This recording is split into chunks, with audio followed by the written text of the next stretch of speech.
हरनि 9टासोआव मा खालामना दंमोन नोंसोरलाय? जोङो दा गेदेरफोर मोननाव ओंखारलांदोंमोन आरो दा इसानावनो थाहैनानै ओंखारलांदोंमोन आरो जेन थेन बासिलांदों आरो जों दा जों माने दा ओहो न'आव थायाखै सानथाम सानब्रैसो जाबाय जों न'आव थायाखै जों न'आवनो गिनानैनो जों थानाय जायाखै आरो न'आव हौवा मानसि गैया आरो जोंहा दा न'आव दा जोंहा बिमा फिसाल' थायो आरो गिनानै जोङो न'आवनो थायाखै रावबो गैया आरो जों बिमा फिसाल' थायो दा बायदिसिना बायजोब्बाय माजोब्बाय एसे सहाय हरबानो जाबाय नोंसोरो मा खालामनो आरो उपाय गैया मानैमोन मैदेरा फालो फैदोंमोन ना मानैल' फालो फैदोंमोन फैनाया थेवबो फालोआ बिथिं फैनो हास'वासै मानैल' फैदों आरो ना गावस्राना फैदों आरो मा सिलिंखार जाखो?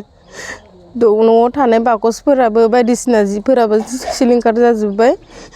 माइखौबो जालांबाय एसे माइरंबो जाजोब्बाय माइयालाय बस्थानैमोन ओमफ्राय माइरङा बाल्थिंनै दंमोन आरो जायाखै खोमा बिसोरो मिथिया आलाय सिलाय खालामजोबदों आरो आलाय सिलाय खालामनानै